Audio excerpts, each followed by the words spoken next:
Hey everyone, welcome back to the channel. Before we dive in, I want to know, where are you watching from right now? Are you curled up in bed scrolling before sleep? Sitting at your desk pretending to work? On a bus heading somewhere you've been 1,000 times? Drop your location in the comments. I love knowing that we're all scattered across different time zones, different circumstances, but somehow we've all ended up here, in this moment, thinking about the same strange question together. If you're new here, hit that subscribe button. This is the kind of content we do. Deep dives into ideas that sit in the back of your mind and refuse to leave. And if you stick around until the end, I promise this will change the way you see at least one thing in your life today. The question that started everything, it was 2:47 a.m. when it first hit me. I remember the exact time because I'd been staring at my phone, watching the minutes tick by, unable to sleep. You know that feeling when your brain just won't shut off?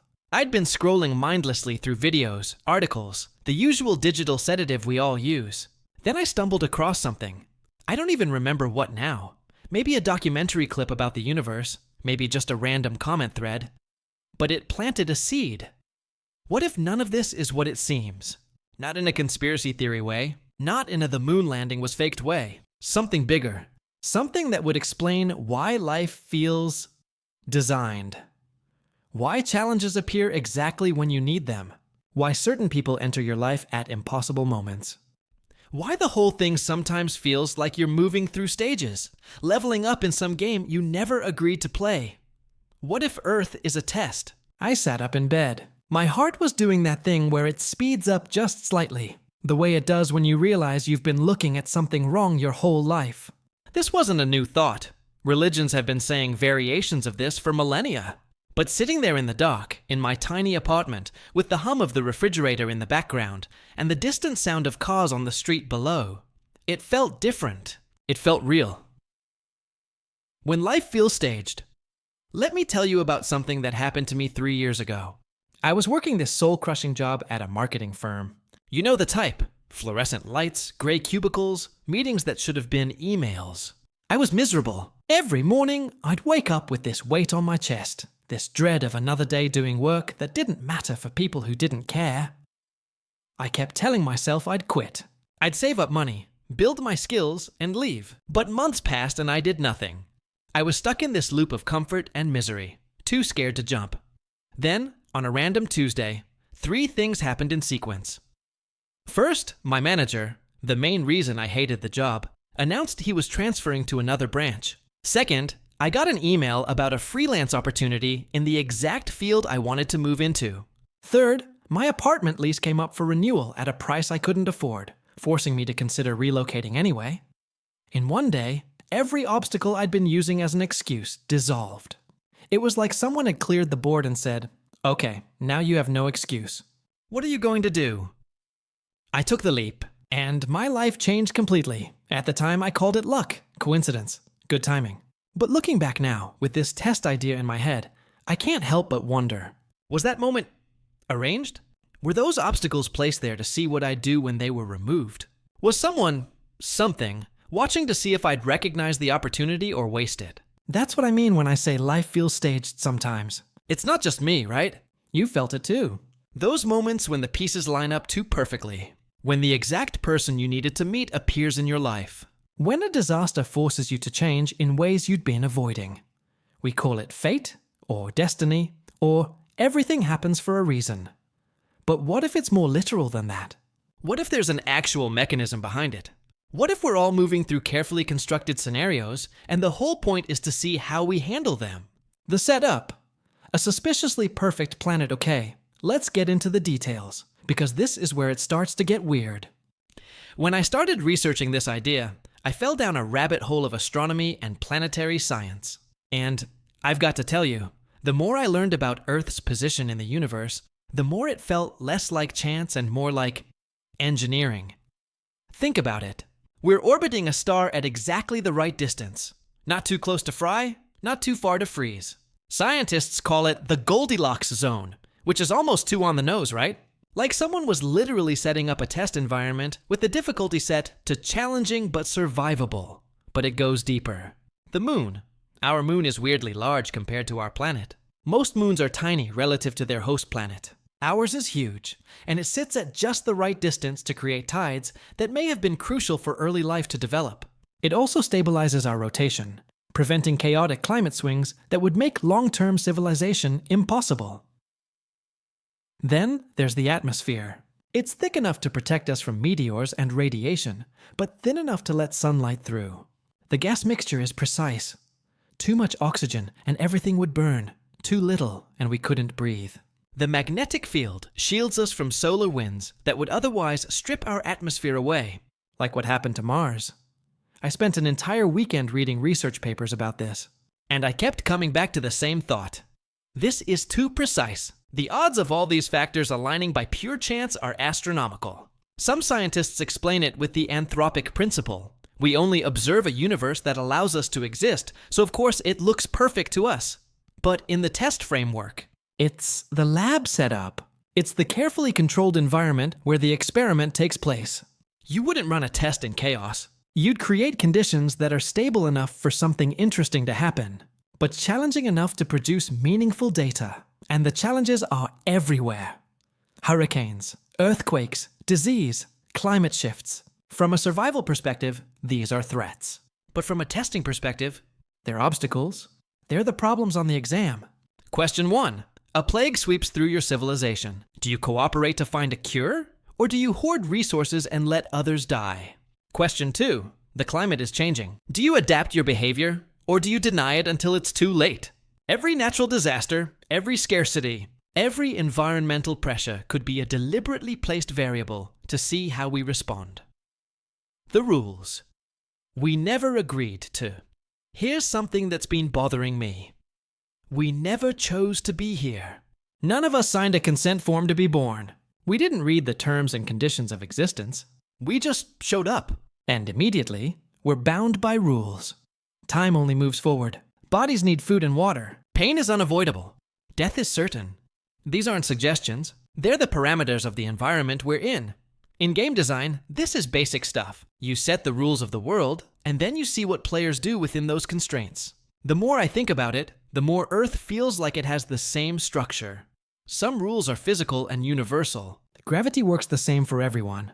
The need for oxygen isn't negotiable. But other rules are social and variable. Laws, customs, economic systems. These change depending on where and when you're born. That variation is fascinating from a testing perspective, because it means different groups are essentially taking different versions of the exam. Someone born in 15th century feudal Japan faces completely different challenges than someone born in 21st century New York. Different pressures, different resources, different societal expectations. And yet, both are human. Both are navigating some form of the same fundamental questions. How do I survive? How do I treat others? What do I build? What do I leave behind? If this is a test, then the diversity of starting conditions makes sense. You'd want a wide range of data points. You'd want to see how humans perform across different difficulty settings, different cultural contexts, different resource distributions. But here's the uncomfortable part. The rules aren't fair. We don't all start from the same position. Some people are born into wealth, safety, and opportunity. Others are born into poverty, violence, and disease. From a human ethics perspective, that's unjust. From a testing perspective, it's another variable. Maybe the test isn't about everyone reaching the same outcome. Maybe it's about what you do with what you're given. How much you improve from your starting point. Whether you use advantages to help others or exploit them for personal gain. Whether you overcome disadvantages or let them define you. I don't love that interpretation, to be honest. It feels cold. But I can't ignore that it would explain a lot about why life isn't fair, why suffering isn't distributed based on merit, why good people face terrible hardships while terrible people sometimes prosper. If we're being tested individually within our own contexts, then comparison becomes meaningless. Your test is yours. Mine is mine. The measure isn't whether we end up in the same place, but how we navigate the path we were given. Ancient whispers. They've been saying this forever.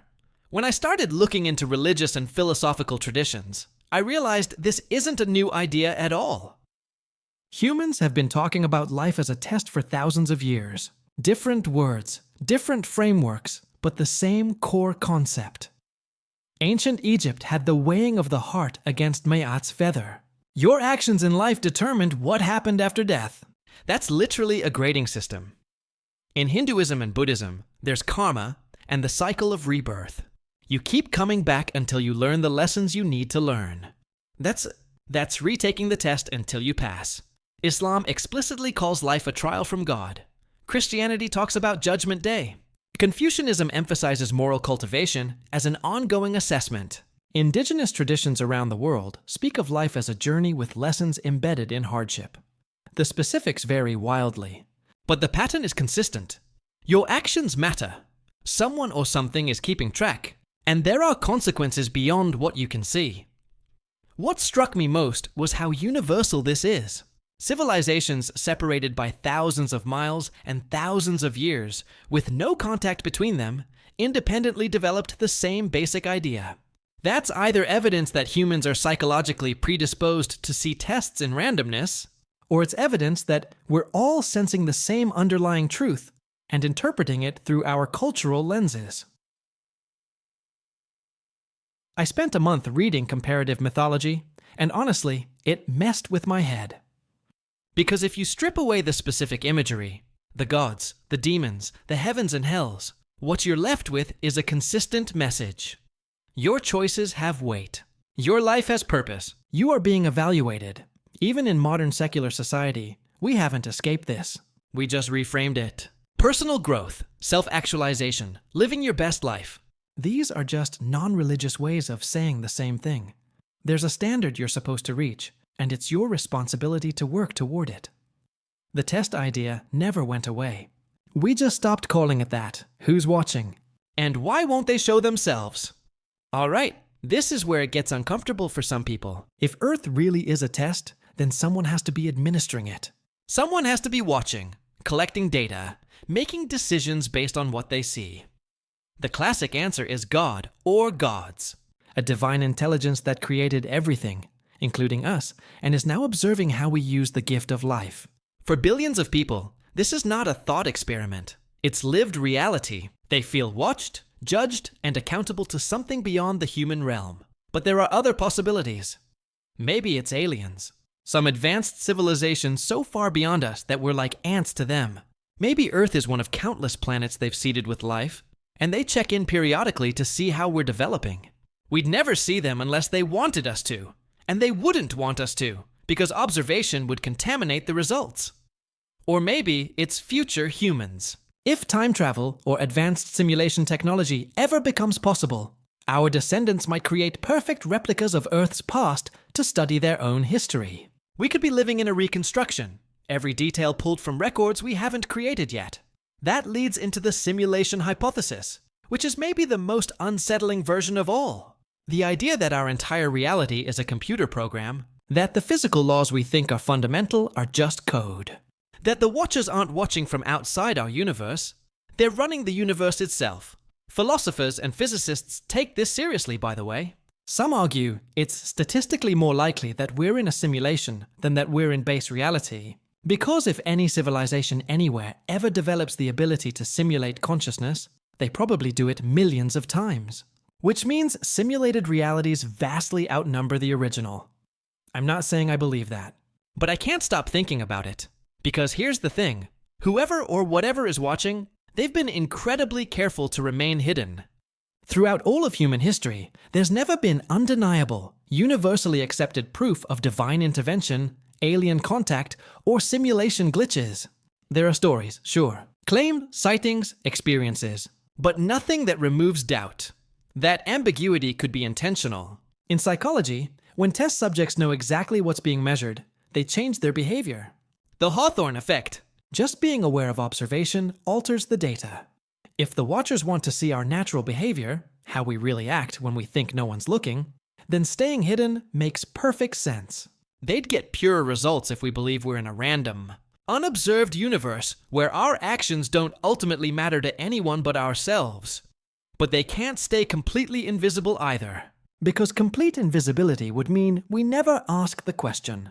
We'd never develop morality, philosophy, or the sense that our actions have cosmic weight. So maybe they leave hints. Subtle signs. Just enough mystery to keep us wondering, but not enough proof to let us know for certain. That would explain religious experiences, near-death visions, unexplained phenomena.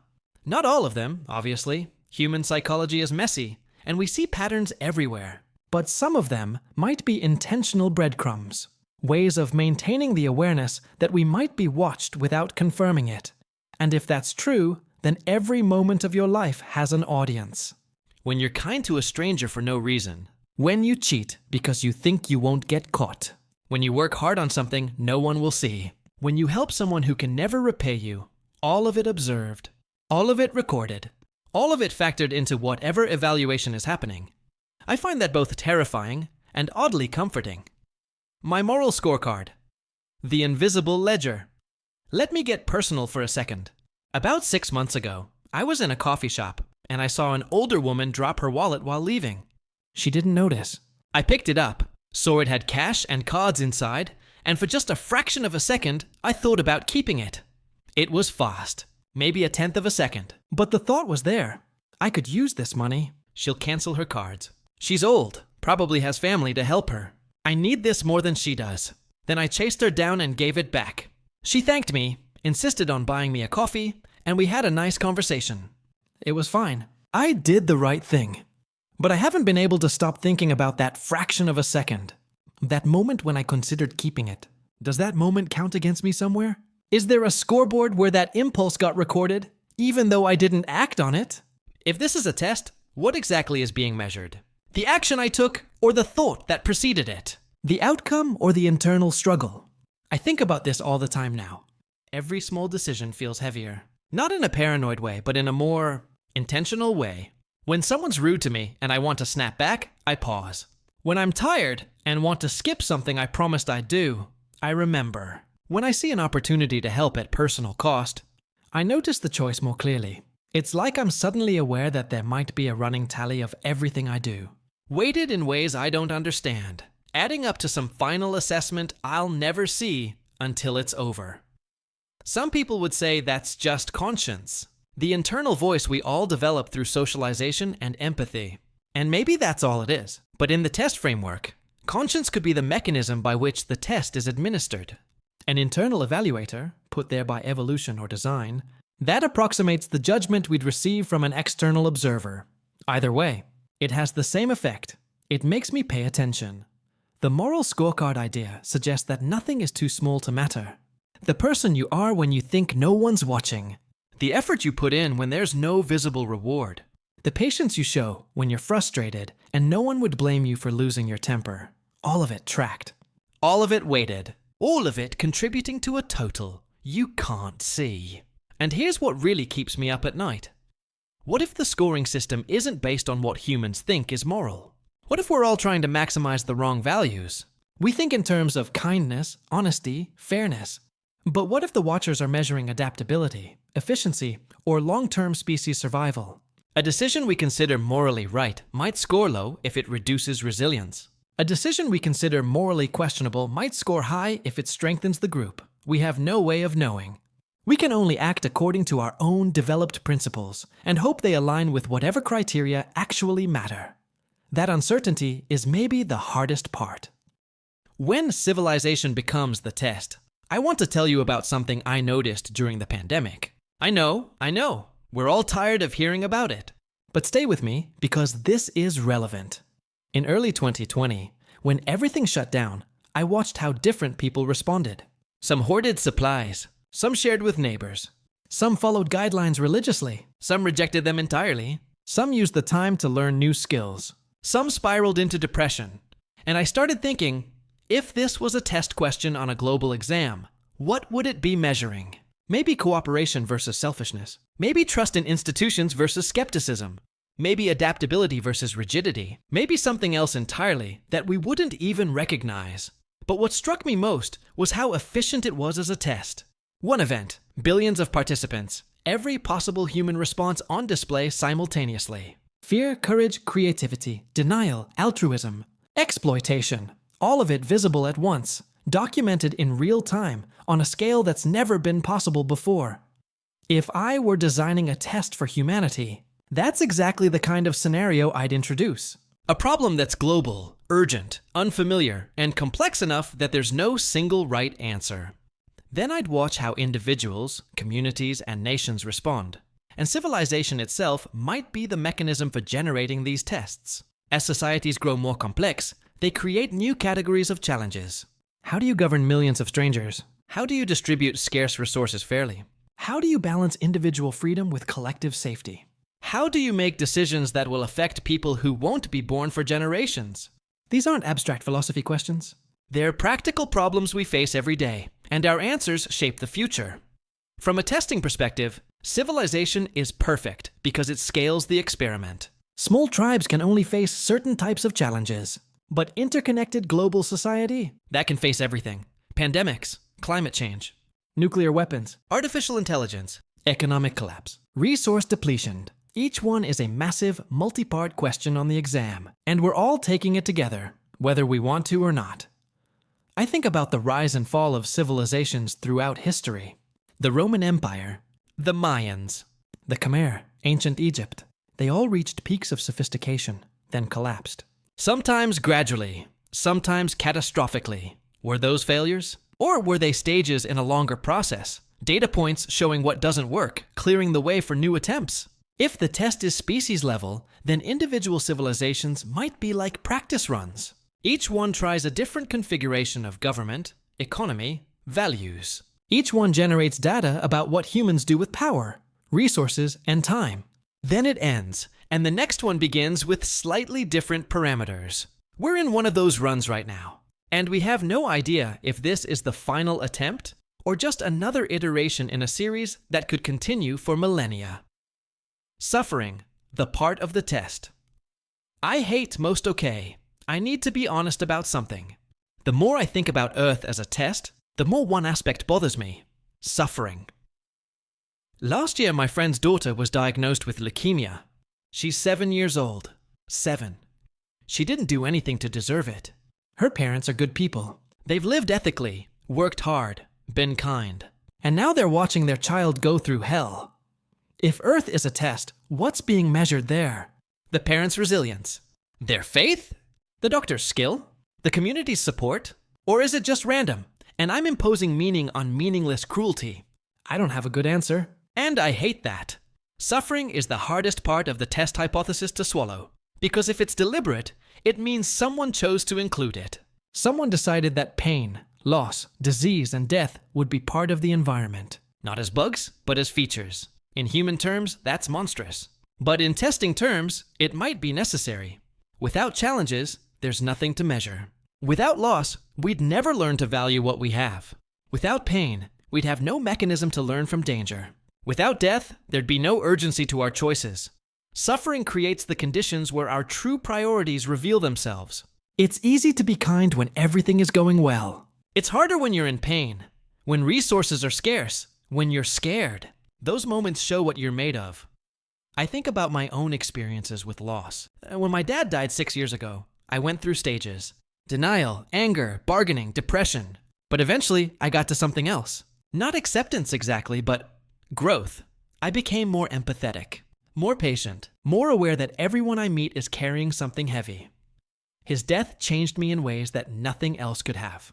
Does that mean it was worth it? God, no. I'd give anything to have him back. But I can't deny that it shaped me into someone more capable of understanding others' pain, if. That's part of the test. Measuring.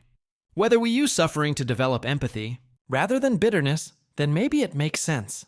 Not fair sense, not just sense, but functional sense, in the way a harsh teacher might be necessary even when they're not kind.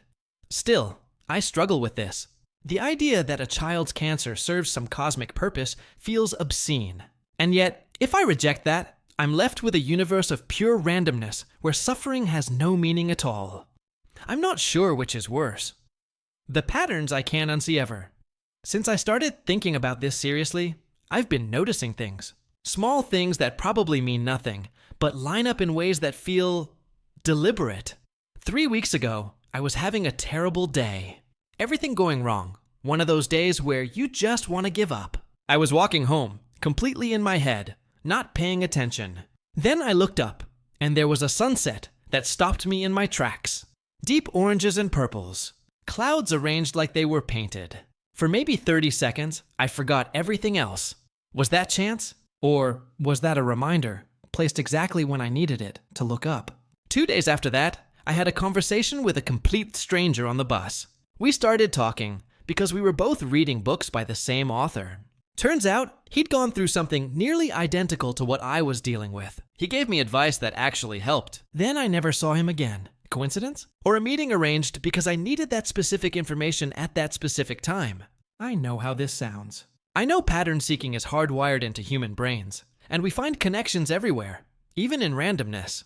I know confirmation bias is real, but the more I pay attention, the more these moments pile up. The right person appearing at the right time. The obstacle that forces a change I'd been avoiding. The opportunity that shows up exactly when I'm ready for it, not a moment before. If I'm wrong, and it's all just coincidence filtered through a brain that wants to see meaning, then I've lost nothing by paying attention. I'm just more aware of the world around me. But if I'm right, and these are signs deliberately placed to guide or test me, then ignoring them would be, I don't know, like sitting in a classroom staring out the window while the teacher writes the exam answers on the board. So I've started treating them as if they matter. When something feels significant, I pause. I ask what it might be showing me. I look for the lesson or the opportunity. Maybe I'm talking to myself. Maybe the test is just my subconscious using this framework to make me pay better attention to my life. Or maybe someone is watching, and they're pleased that I'm finally noticing the breadcrumbs they've been leaving all along. The observer effect. Why it changes everything. Here's something that messed me up when I learned about it. In quantum physics, there's something called the observer effect. The act of measuring a particle changes its behavior. Just by looking at it, you alter what it does. That's true for humans too. People act differently when they know they're being watched. Put a camera in a room and behavior changes. Tell someone they're being evaluated and their performance shifts. So if we are being watched, if there really are observers tracking our every move, then the question becomes, are we aware of it? And does that awareness change what we do? I think it does. At least for me, it has. Since I started seriously considering the test hypothesis, I've noticed myself pausing before decisions in ways I didn't before. Not because I'm trying to game a system, but because I'm aware that actions have weight beyond the immediate consequence. Like, I used to see a piece of trash on the sidewalk and think, someone should pick that up. Now I think, if this is a test, this is a question. What do I do? And I pick it up. Is that authentic, or is it performance? Am I actually becoming a better person? Or am I just acting like one because I think I'm being graded? I genuinely don't know. And that's the trick of it, isn't it? The only way to get authentic results is to not know you're in a test.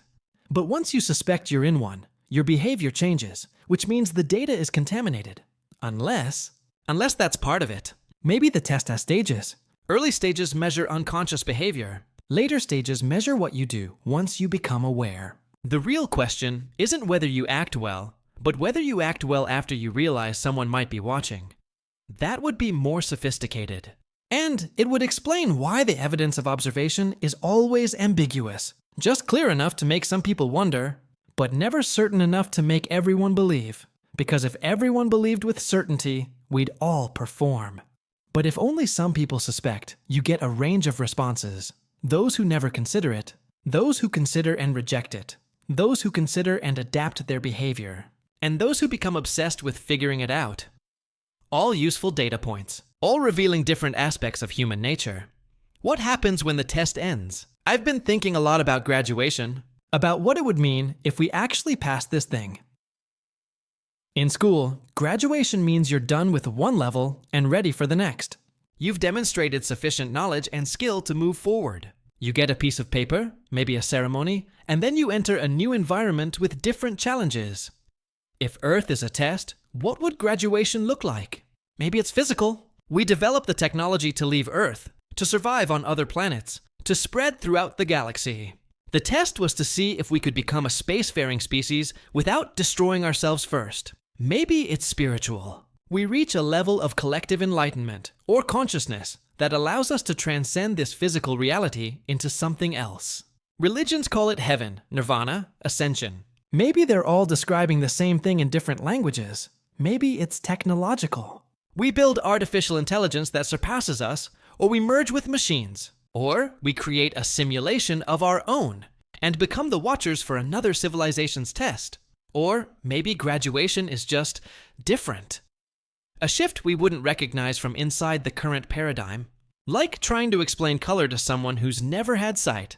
But here's what keeps me up at night. What if we fail? What if the test has a time limit, and we're running out of time? What if the criteria are clear to the watchers, but invisible to us, and we've already fallen short without knowing it? Failure could mean extinction. Not just human extinction, but the end of the experiment. Earth gets wiped clean and repurposed for something else. Or the simulation gets shut down. Or we're simply left to collapse under the weight of our own mistakes while the watchers move on to more promising subjects. Or maybe failure just means we stay here, in this exact state, forever. Never graduating, never moving forward. Stuck in an eternal loop of the same challenges, the same conflicts, the same painful lessons we refuse to learn. That might be the worst option. Not death, but stagnation. An endless C-average existence where we're neither good enough to pass, nor bad enough to be failed out. Completely, I don't know which possibility scares me more. Living as if it's true. So here's where I've landed after months of thinking about this. Can't prove Earth is a test. I can't prove anyone is watching. I can't prove my actions matter beyond their immediate consequences. But I also can't prove the opposite. And in the absence of certainty, I have to choose which uncertainty to live inside. I choose to live as if it's true. Not because I'm convinced, but because the version of me who acts like it matters is a better version than the one who doesn't. If I'm wrong, and this is all random, then I've spent my life being more thoughtful, more ethical, more intentional than I otherwise would have been. That's not a bad outcome. If I'm right, and this is a test, then I've given myself the best possible chance of passing whatever criteria exist. Either way, I win. This isn't about being perfect. I'm not trying to optimize every second of every day. I still make mistakes. I still act selfishly sometimes. I still get angry, lazy, petty, but I notice it now. And I try to do better next time. That's what living inside the test hypothesis does. It doesn't make you perfect. It makes you pay attention. It makes the question, why am I doing this, actually mean something. It makes, what kind of person do I want to be, feel urgent rather than abstract. Where I am now. It's been about a year since that sleepless night when the idea first grabbed hold of me. My life hasn't changed dramatically in obvious ways. I still have the same apartment, the same friends, the same struggles, but something has shifted internally. I move through the world differently. I'm more patient with people, more curious about why they do what they do, more willing to help when it's inconvenient, more careful about the small choices that no one else sees, and I've started seeing the test everywhere. Not in a paranoid way, but in an aware way. When I face a challenge, I ask, what's this trying to teach me? When I encounter someone difficult, I ask, how is this interaction measuring something about me? When an opportunity appears, I ask, is this the next question on the exam? Sometimes the answer is nothing. Sometimes it's just random chaos with no deeper meaning. But sometimes, more often than I expected, there's a lesson, a growth opportunity, a moment where I can choose to be better than I was. Those moments are the test, whether anyone is watching or not. My message to the watchers, if they're listening. Okay, this is going to sound strange, but I'm going to talk directly to whoever might be watching. If anyone is out there, God, aliens, future humans, whatever, here's what I want you to know. I see you. Or at least I see the possibility of you. I don't know the rules. I don't know the scoring system. I don't know what you're measuring or what outcome you're hoping for, but I'm trying. I'm trying to be kind even when it's hard. I'm trying to learn from pain rather than let it make me bitter. I'm trying to help others when I can. I'm trying to build something worth leaving behind. If that's not good enough, if I'm missing the point entirely, then I guess I'll find out eventually. But at least I'll find out having done my best with the information I had. And if you're not out there, if I'm just talking to the void, if this is all elaborate self-delusion, then fine. I'm talking to the future version of myself who will look back on this moment. I'm talking to anyone watching this video who's wondering the same things. We're all in this together. Whether it's a test or just life, we're all facing the same basic questions. How do we treat each other? What do we build? What do we leave behind? Those questions matter, with or without watchers. Where you come in. So let me ask you, because I'm genuinely curious, do you ever feel like you're being tested? Not in the religious sense necessarily, though that counts, but in the broader sense. Like life is presenting you with specific challenges to see what you'll do with them. Have you ever had those moments where things line up too perfectly? Where the right person appears at the right time? Where an obstacle forces you to grow in exactly the way you needed? Drop your stories in the comments. I read all of them, and I'm fascinated by the patterns I'm seeing. Because here's what I've learned from running this channel and talking to all of you. We're all noticing the same things. Different details, different contexts, but the same underlying sense that there's more going on than meets the eye. Maybe we're all right. Maybe we're all seeing pieces of the same puzzle from different angles. Or maybe we're all wrong. And we're just pattern-seeking creatures imposing meaning on chaos, because meaning feels better than randomness. Either way, I'd rather be wrong while trying to be better than right, while doing nothing. The signs in the sky that made me wonderlet. Me tell you about something that happened last summer that I still can't fully explain. I was camping alone in the mountains, which I do sometimes when I need to think. No cell service, no internet, just me in the wilderness. I'd been lying on my back watching the stars for maybe an hour, thinking about this whole test idea, when I saw something that made me sit up. A meteor shower. But not just any meteor shower. I checked later, and there wasn't supposed to be one that night. These weren't on any astronomical calendar, and they were moving in patterns that seemed almost organized. 3 would streak across one section of sky. Then after a pause, 3 more in a different section, like they were marking points on an invisible grid. I watched for 20 minutes. The whole time, my rational brain was saying, it's coincidence. Meteors are random. You're seeing patterns because you want to see patterns. But another part of me was thinking, what if these are signals? What if someone is trying to get my attention?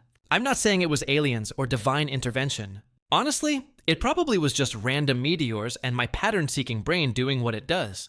But in that moment, under that sky, it felt like the universe was winking at me. Like it was saying, keep asking questions. You're on the right track.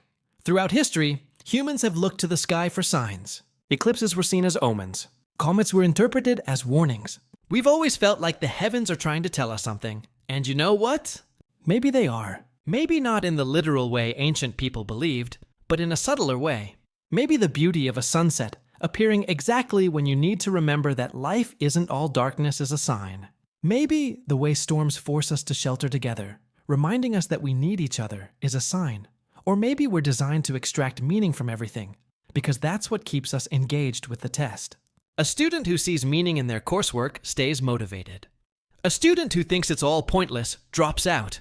If the watchers want us to keep trying, they'd make sure the environment provides just enough pattern to feel meaningful.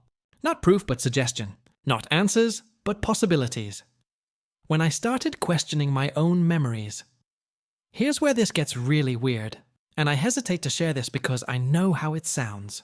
But about 3 months ago, I started having these moments where my memories feel edited, not big things. Small details. Like I'll remember a conversation with my mom, and I'll be certain she said something specific. Then I'll mention it to her, and she'll say that never happened. Or I'll remember an event from childhood, and my sister will correct me with a completely different version that she's absolutely sure is right. At first, I thought it was just normal memory degradation. Our brains are terrible recorders, filling in gaps with plausible fiction. But then it happened with recent things too. I was convinced I'd sent an email to a colleague, could remember typing it, hitting send. But when I checked my sent folder, it wasn't there. Never existed. Now, the rational explanation is simple. False memories. Confabulation. My brain generating memories of things I intended to do, but didn't actually do. It happens to everyone. But in my darker moments, I wonder, what if memories can be altered from outside? If this is a simulation, changing a memory would be as simple as editing a variable in the code. If there are watchers with advanced technology, who's to say they can't tweak our recall? And if they can, why would they? Maybe to remove evidence of their intervention. Maybe to correct errors in the test. Maybe to keep us from accumulating enough proof to be certain we're in a test. Or maybe I'm just experiencing normal human memory problems and using the test hypothesis to make it feel meaningful instead of accepting that my brain is fallible. See? This is the problem with this line of thinking. Once you start, it's hard to know where to stop. Every anomaly becomes potential evidence. Every glitch in perception becomes a possible sign. You can spiral into paranoia if you're not careful. I try to stay grounded. I tell myself, most things have mundane explanations. Don't assume conspiracy when simple error makes more sense. But I also keep a journal now. I write down important events, conversations, decisions. That way, if my memory shifts, I have a record. A way to check whether the change is in my brain or in reality itself. So far, my written records have always matched my memories when I check them, which either means nothing weird is happening, or whatever is editing things is consistent enough to edit both my memories and my journals. I don't know which possibility is more unsettling. The moral dilemmas that keep getting harder last month. I faced a situation that perfectly illustrates what I mean by test questions hidden in everyday life. I work as a freelancer, and I had a client who was consistently late with payments. Not dramatically late, 2 or 3 weeks past due each time, but enough to mess up my budget. I'd reminded him multiple times, always politely, and he'd always apologize and eventually pay. Then he hired me for a big project, the biggest I'd ever landed. I completed the work, invoiced him, and waited. Weeks passed, then months. My emails went unanswered. Calls went to voicemail. I was out thousands of dollars, and I had bills I couldn't pay. Then I discovered something. He'd made a mistake in his payment system. He'd accidentally given me administrative access to his company's financial accounts. I could see everything. And technically, I could have transferred the money he owed me directly. It would have been justified, right? He owed me that money. I'd done the work. I'd asked politely multiple times. He was essentially stealing from me through negligence, but it would also be theft. Accessing someone's accounts without permission is illegal, even if you're taking what you're owed. I sat with my cursor hovering over that transfer button for longer than I'd like to admit. The rational part of my brain ran through justifications. The ethical part ran through consequences. And another part, the part that thinks about the test, asked, what is this moment measuring? Is it measuring whether I follow laws even when they seem unjust? Whether I can resist temptation when I'm desperate? Whether I value my integrity more than my immediate needs? Or is it measuring something else entirely, something I'm not even aware of? In the end, I didn't do it. I documented everything, talked to a lawyer, and went through proper legal channels. 3 months later, I got my money, plus late fees. The legal route worked, but I still think about that moment, about how close I came to crossing a line, about whether I made the right choice or just the legally safe one. And I wonder, did I pass that question on the test? Or did I fail by not being creative enough to find a third option I haven't thought of? This is what I mean when I say the test is everywhere. It's not in grand dramatic moments where the choice is obvious. It's in these gray areas where good people can disagree about the right course of action. Those are the questions that reveal who you really are. The community of questioners, since I started posting about this idea on my channel, I've connected with hundreds of people who are thinking about the same things. We formed this weird little community of questioners. There's Sarah in Australia, who's convinced she's met the same stranger 3 times in 3 different countries. And each time he said something she needed to hear at that exact moment. There's Marcus in Canada, who survived a car accident that should have killed him. And now he can't shake the feeling that something intervened, that he was kept alive for a reason. There's Yuki in Japan, who's been documenting synchronicities for 5 years and has a database of thousands of coincidences that seem statistically impossible. Are they all seeing real patterns? Or are they all experiencing the same pattern recognition bias I am? I don't know. But what I do know is that these people have all independently arrived at the same basic question. Is there more to this than randomness? And they're all living differently because of it. More intentionally, more carefully, more aware. Sarah says she treats every encounter as potentially meaningful now. Marcus has dedicated his life to helping others, feeling like that's why he was saved. Yuki approaches each day as an experiment, watching for what the universe presents and how she responds. None of them can prove they're right, but all of them feel like their lives have more purpose than they did before they started asking the question.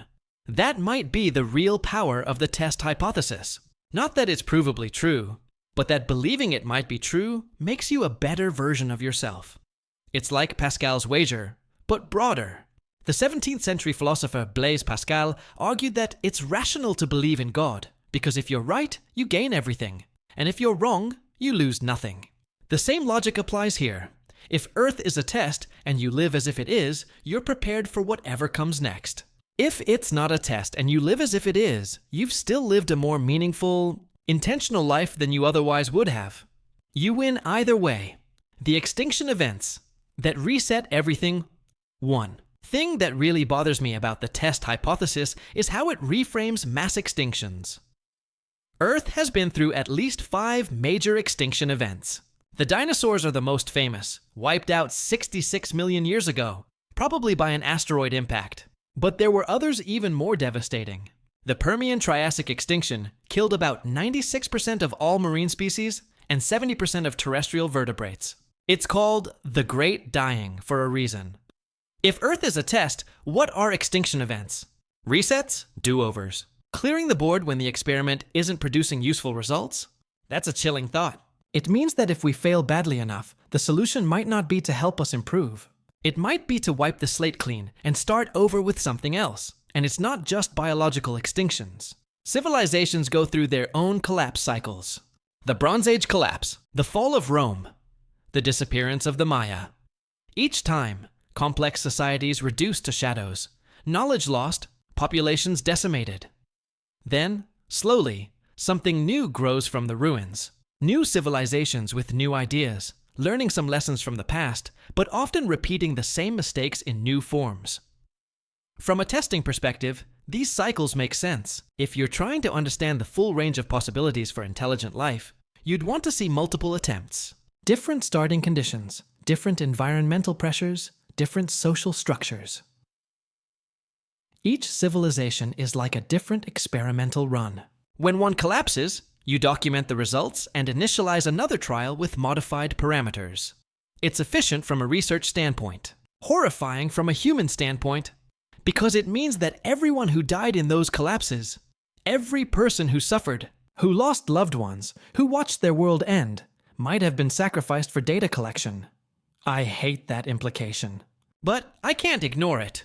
If this is a test, there's no guarantee it's a kind one. Tests aren't designed to be comfortable. They're designed to produce results. What I've changed about my daily life, people ask me sometimes. If you really believe this, how has it changed what you actually do? Fair question. It's easy to talk about philosophy and hypothesis. It's harder to actually live differently. Here's what's changed for me. Morning intentions. I started each day by asking myself, if today is part of the test, what do I want to demonstrate? Not in a performative way, but as genuine intention setting.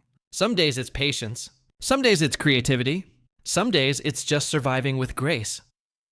The pause. When I'm about to make a decision, especially in moments of frustration, the temptation or fear, I pause for 3 seconds and ask, is this the person I want to be? 3 seconds sounds trivial, but it's enough to interrupt automatic reactions. The stranger practice. Once a week, I do something kind for a complete stranger.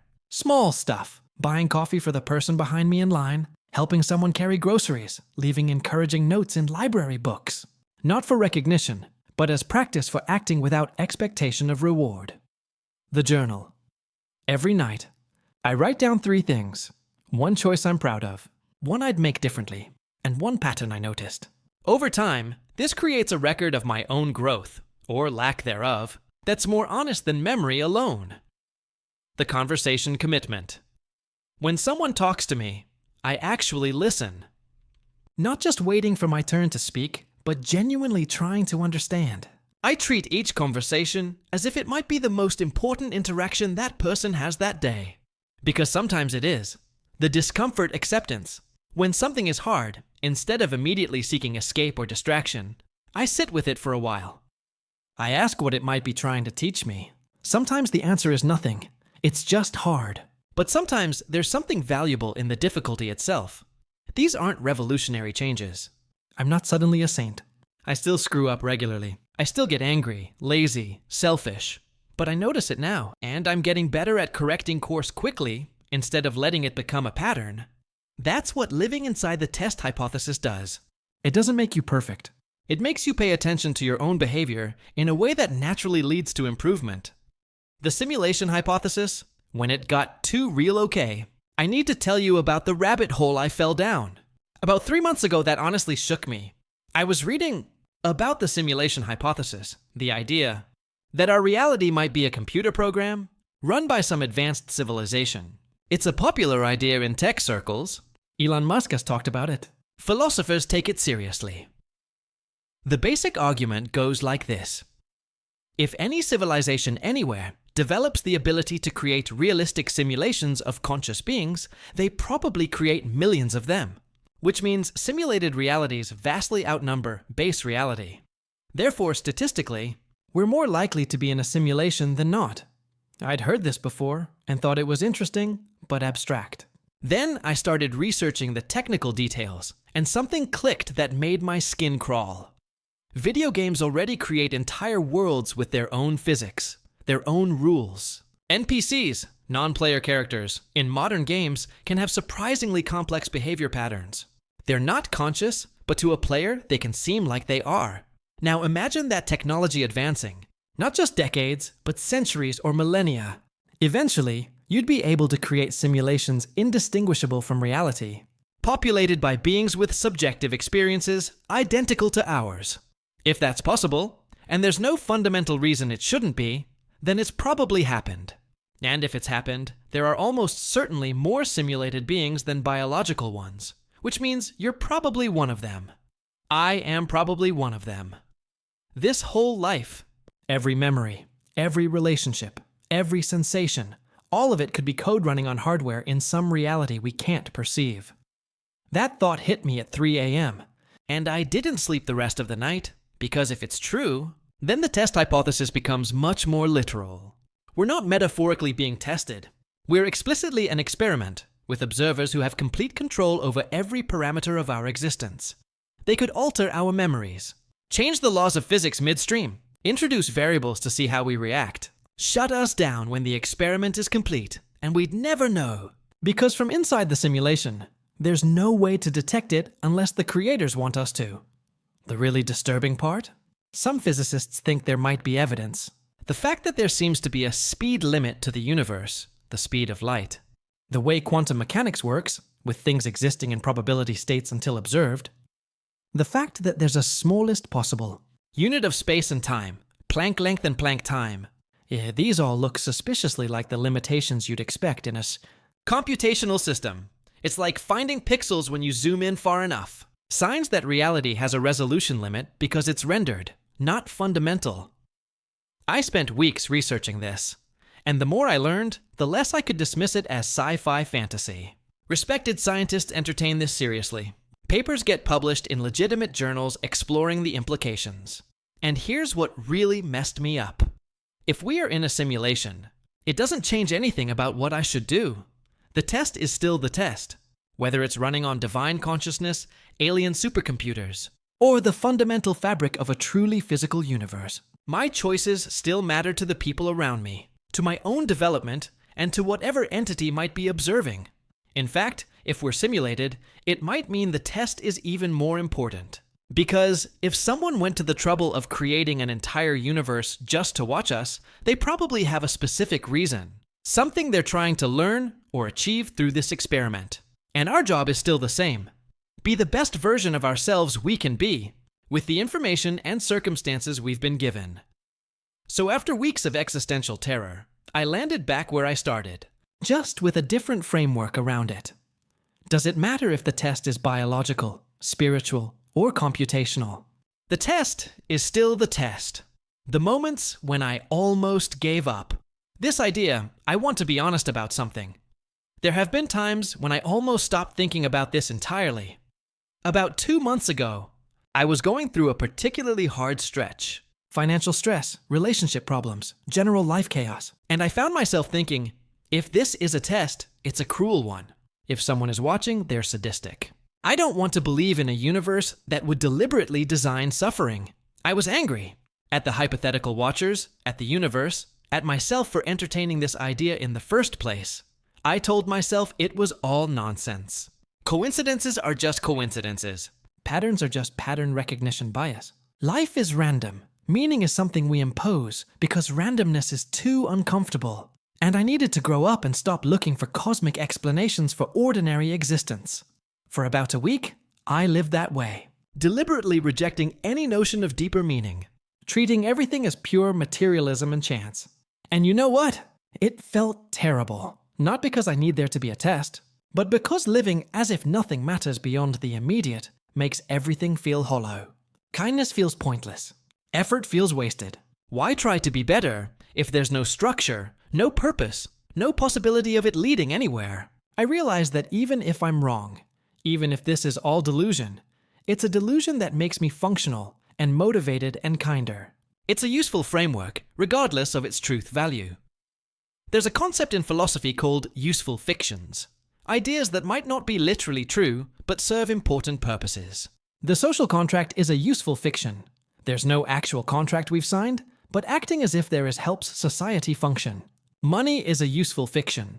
It's just paper and numbers, but collective belief in its value makes it real in its effects. Maybe the test hypothesis is a useful fiction. Maybe it doesn't matter if there are actual watchers, as long as living as if there might be makes me a better person and helps me navigate life with more intention. That realization brought me back. Not to certainty, but to willingness to engage with the possibility. I'm not telling you that you should believe this. I'm telling you that I found value in considering it, even when I'm not sure. The question of free will in a test environment. This is the part that keeps me up at night more than anything else. If this is a test, how much of what I do is actually my choice? Think about it. If the watchers control the environment, they control the variables I respond to. They put certain people in my path, certain challenges in front of me, certain options on the table. My response might feel like a free choice, but I'm choosing from a menu they created. It's like those psychology experiments where they give you 2 options and study which you pick.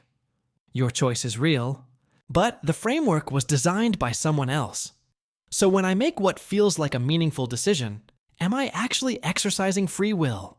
Or am I just running a program, responding to inputs in ways that might be completely predictable to anyone with enough data? I've gone back and forth on this. Sometimes I think, maybe free will is an illusion. Maybe consciousness is just along for the ride, narrating decisions that our brains already made milliseconds before we chose them. If that's true, then the test isn't measuring my choices. It's measuring the deterministic outputs of whatever system I am. Other times I think, maybe the presence of observers doesn't negate free will. Maybe what they're testing is exactly how we exercise choice within constraints. The test isn't whether we can do anything imaginable. It's whether we can make meaningful decisions within the reality we've been given. Like, a student taking an exam doesn't have free will to change the questions, but they do have free will in how they answer. The constraints don't eliminate choice. They define the space within which choice operates. I've come to think that maybe free will and determinism aren't opposites. Maybe you can have both. Maybe the universe is deterministic at a physical level, but consciousness creates a kind of freedom at a higher level of organization. It's like how individual atoms in your brain follow deterministic physical laws. But the emergent pattern of all those atoms working together produces something that feels like, and maybe functionally is, free will. If the test is real, the watchers might not care whether our choices are truly free in some absolute philosophical sense. They might just care about how we navigate the decision space we've been given. And honestly, from a practical standpoint, it doesn't matter. Even if every choice I make is theoretically predictable, I don't have access to that prediction. From my perspective, I'm still choosing. The experience of choice is real, even if the mechanism behind it is complicated. So I choose to act as if I have free will. Because the alternative, acting as if I don't, leads to passivity and abdication of responsibility. And I suspect that if there is a test, passivity is not what's being rewarded. The people who think I've lost IT, I should probably address this. Not everyone in my life is on board with this line of thinking. My sister thinks I've gone off the deep end. She's a scientist, biochemist, and when I tried to explain this to her, she looked at me like I'd joined a cult. Her response was basically, "Cool story, but where's the evidence? Where's the testable hypothesis? Where's the peer-reviewed research?" Fair points. I don't have answers to those. My friend Dave thinks it's harmless but silly. His take is, if it makes you feel better to imagine you're in a cosmic exam, go for it. But don't confuse feeling meaningful with actually being meaningful. You're just anthropomorphizing the universe because the alternative makes you uncomfortable. Also fair. My ex-girlfriend thought it was a sign of mental health issues. She suggested I talk to a therapist, that I was experiencing some kind of paranoid delusion brought on by stress. We're not together anymore, and this was part of why. And you know what? Maybe they're all right. Maybe I am seeing patterns that aren't there. Maybe this is how delusion starts, with a compelling idea that feels true and slowly takes over your worldview despite lack of evidence. I'm aware of that possibility. I've looked up the symptoms of various paranoid and delusional disorders. I've checked myself against the diagnostic criteria. And while I'm definitely obsessed with this idea, I don't think I've crossed into clinical territory. I can still function. I still pay my bills, maintain relationships, do my work. I can entertain the possibility that I'm wrong. I'm not hearing voices or seeing things that aren't there. I'm not convinced that specific people are agents of the Watchers or that every event is a targeted message. I'm just thinking about a possibility, living inside a question rather than claiming to have the answer. But I also know that's exactly what someone in the early stages of delusion would say. I'm not crazy, I just see something others don't. That's not a great defense, so I try to stay self-aware. I check my thinking against reality regularly. I maintain relationships with people who think I'm wrong, because their skepticism keeps me grounded. I don't let this idea override practical concerns or basic responsibilities, and I accept that some people will think I've lost it. That's okay. Maybe I have. Or maybe I've found something they haven't considered seriously enough. Time will tell, or it won't. That's kind of the point. What I would do differently. If I knew for sure, sometimes I play this thought experiment. What if tomorrow undeniable proof appeared that Earth is a test? The Watchers revealed themselves, explained the parameters, showed us the scoreboard. How would I change my behavior, honestly? I don't think I'd change much, which either means I'm already living as if it's true, or it means I'm not taking it seriously enough. I think I'd be more deliberate about certain things. I'd probably apologize more quickly. If I knew every conflict was being evaluated, I'd waste less time being stubborn and more time making things right. Take bigger risks. If I knew there was a safety net beyond death, I'd be braver about pursuing meaningful work even when it's financially risky. Speak up more often. I'd stop staying silent when I see injustice, even when it's easier to look away. Worry less about status. If external validation doesn't matter to the ultimate evaluation, I'd stop caring what most people think of me. Be more present. I'd waste less time on distractions and more on actual connection with people and experiences. But here's the thing. I can do all of those things now without proof. The only thing stopping me is habit, fear, and the momentum of how I've been living. So maybe that's another useful aspect of the test hypothesis. It reveals the gap between who I am and who I could be. The gap between how I act and how I'd act if I knew for certain that it mattered. And it asks, why should proof change anything? Why wait for certainty to live like your choices have weight? If the Watchers exist and they're any good at designing tests, they're probably measuring exactly that. Whether we can act with purpose, even in the absence of confirmation that purpose exists. The weird comfort of being watched. Here's something I didn't expect. Thinking about the possibility of constant observation has actually made me feel less alone.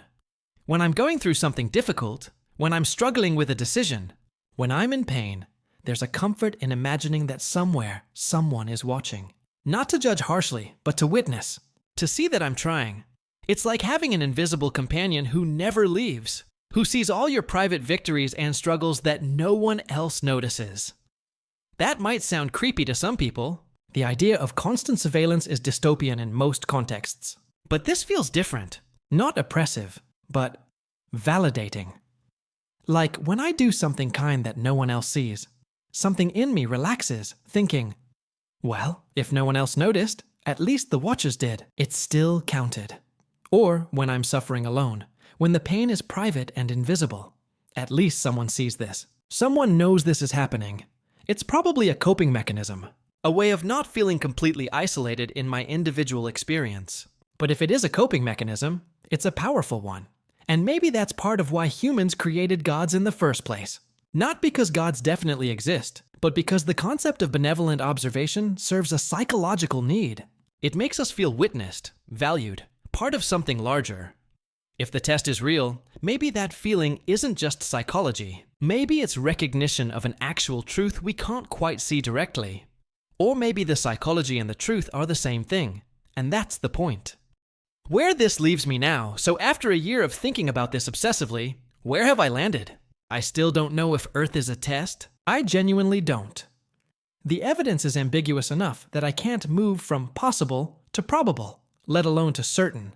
But I also can't go back to seeing life as pure randomness. I can't unsee the patterns, the timing, the way challenges seem designed to push growth. So I live in the uncertainty. I treat it as an open question that I carry with me, that I consult when making decisions, that shapes how I interpret events without dominating my entire worldview. Some days I'm 70% convinced it's true. Other days I'm 70% convinced I'm just pattern seeking. Most days I hover somewhere in the middle, okay with not knowing. What I do know is this: living as if it might be true has made me a better person. More intentional, more aware, more responsible for my choices and their impacts. And if the test exists, that might be exactly the outcome it was designed to produce. Not certainty, but engagement. Not proof, but possibility. Not answers, but better questions. My invitation to you. So here's where I want to leave this. Because I've been talking for a while, and you've been incredibly patient to stick with me this far. I'm not asking you to believe that Earth is a test.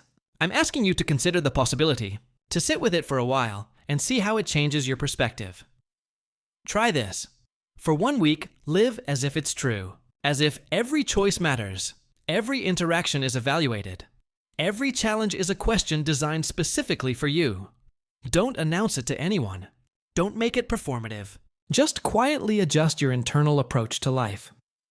When you're deciding whether to help someone, ask, if this is a test question, what answer do I want to give? When you're facing difficulty, ask, what is this trying to teach me?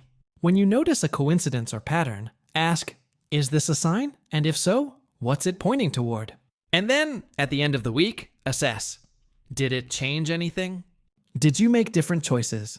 Did life feel more meaningful or just more stressful? If it made things worse, drop it. But if it made you more intentional, more kind, more aware, maybe keep it, not as dogma, but as a useful lens. Because here's my final thought on all of this. Whether or not there are watchers, whether or not this is a test, you still have to live. You still have to make choices. You still have to decide what kind of person you want to be. The question isn't whether the test is real. The question is whether you want to live as if your choices matter beyond the immediate moment. And that question, you can answer for yourself, right now, without needing proof of anything beyond your own values and intentions. So, do your choices matter? Do you want to live as if they do? If your answer is yes, then welcome to the test. We're all in it together, figuring it out as we go, doing our best with incomplete information and hoping it's enough. And if the watchers are out there, I hope they're rooting for us. Because we're trying. Against all odds, despite all the chaos and pain and confusion, we're still trying. That has to count for something. Wherever you are right now, whatever time it is, whatever you're facing, you're in it. The test, life, whatever you want to call it. The next moment is yours to shape. Make it count. Thanks for being here. Thanks for thinking about this with me. And thanks for being part of this weird community of people who ask uncomfortable questions and sit with uncertainty. If this resonated with you, leave a comment. Share your own experiences with feeling like life is more than random. Tell me about the moments that made you wonder if someone was watching. And if you think I'm completely off base, that's fine too. Tell me why. I'm genuinely interested in perspectives that challenge this. Hit that subscribe button if you want more content like this. And remember, whether anyone's watching or not, I see you trying. And that matters. Until next time, keep questioning. Keep growing. Keep being the kind of person you'd want to be if you knew someone was taking notes. Because they might be. Or you might be your own observer, which in the end might be the same thing. Take care out there. The test continues.